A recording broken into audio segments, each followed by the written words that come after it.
Bonjour et bienvenue pour cette présentation générale de l'année jubilaire Saint-Joseph au cœur de notre montée vers Pâques.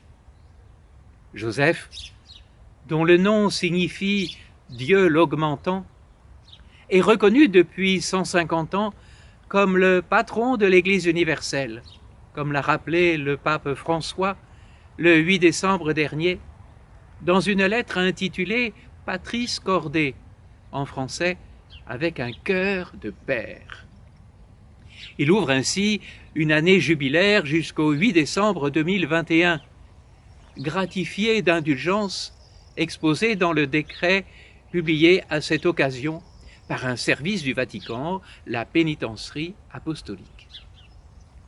C'est donc avec ce grand cœur qu'il nous propose de faire grandir Jésus et Marie dans notre vie personnelle et familiale, dans nos relations entre nous, dans notre travail, afin d'augmenter, de grandir en sainteté. Micro Saint-Jo, une courte méditation du diocèse de Perpignan sur Saint-Joseph, à l'occasion de la lettre apostolique du pape François, avec un cœur de père. Avec un cœur de père. C'est ainsi que Joseph a aimé Jésus, qui est appelé dans les 4 évangiles le fils de Joseph.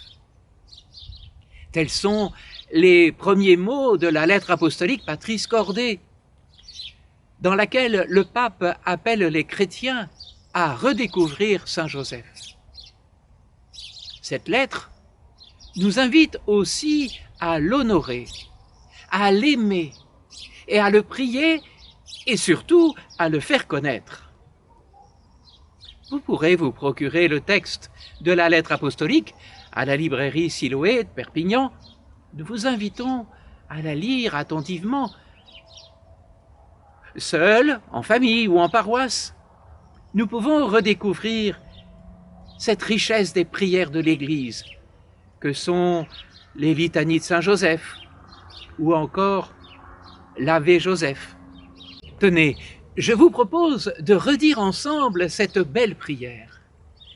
Je te salue, Joseph, toi que la grâce divine a comblé, le Sauveur a reposé dans tes bras et grandi sous tes yeux.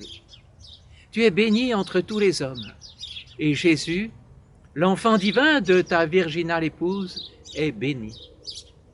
Saint Joseph, donné pour Père au Fils de Dieu, prie pour nous, dans nos soucis de famille, de santé, de travail, jusqu'à nos derniers jours, et daigne nous secourir à l'heure de notre mort. Amen. La dévotion à Jésus par l'intercession de Saint Joseph est très ancienne. Au début du XVIIe siècle, les papes Grégoire XV et Urbain V rendent la célébration de la solennité de Saint Joseph obligatoire pour toute la chrétienté. La fête est alors fixée au 19 mars. Mais c'est le 1er mai 1955 que le pape Pie XII institua la fête liturgique de Saint Joseph artisan. 2 fêtes qui seront autant d'occasions pour les fidèles de participer à des événements diocésains. Mais je laisse la parole à Monseigneur Turini. Chers amis, l'année jubilaire à Saint-Joseph, voulue par le pape François, à la suite de sa lettre apostolique Patris Corde, avec un cœur de père, cette année donc est maintenant lancée dans notre diocèse. Nous avons célébré la messe d'ouverture en l'église Saint-Joseph le 19 mars et nous allons maintenant pouvoir participer à de nombreux événements qui ponctueront ce temps dédié pour célébrer et invoquer le saint patron de l'Église universelle. Tous les mercredis, une messe votive à Saint-Joseph sera célébrée dans les communautés de paroisse. Des pèlerinages au saint patron seront organisés Un pour Saint Joseph Travailleur le 1er mai à la chapelle de Torremia, et j'ai demandé à l'association des pères et mères de famille de dédier leur marche annuelle à Saint Joseph en ce même lieu. Ces pèlerinages auront lieu en septembre et octobre. La communauté de paroisse Notre-Dame de la Bonne Nouvelle proposera, elle, chaque premier mercredi du mois, un pèlerinage en l'église Saint-Joseph de la Gare à Perpignan. Tous les mercredis également, du 24 mars au 12 mai, vous retrouverez, comme nous le faisons actuellement, les micros Saint-Jo, une série de 9 enseignements sur la vie de Saint Joseph et en lien avec la lettre du pape proposée par le père Denis Broussat. Un cycle de 3 conférences sera donné à la chapelle Saint-Jean-Paul II du Parc du Cup à partir de la lettre apostolique du pape. Notre applèque diocésain de septembre célébrera avec la présence et sous la présidence du cardinal archevêque de Barcelone, Saint Joseph, le saint patron de l'Église universelle.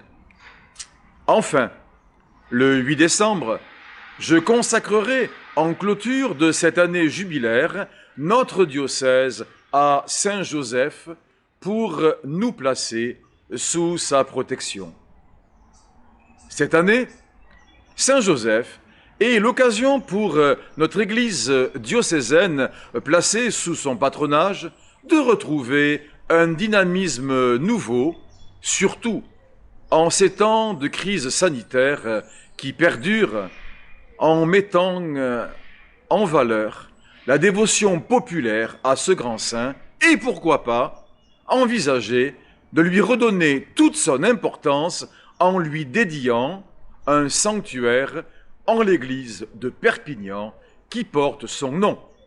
Le pape conclut sa lettre apostolique en priant. Salut, gardien du Rédempteur, époux de la Vierge Marie. À toi, Dieu a confié son Fils. En toi, Marie a remis sa confiance. Avec toi, le Christ est devenu homme.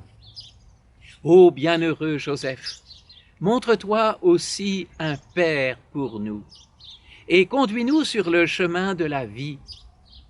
Obtiens-nous grâce et miséricorde et courage et défends-nous de tout mal. Amen. C'est avec joie que nous nous retrouverons tous les mercredis pendant 9 semaines. Alors, à mercredi prochain avec Saint Joseph pour relire les événements de sa vie.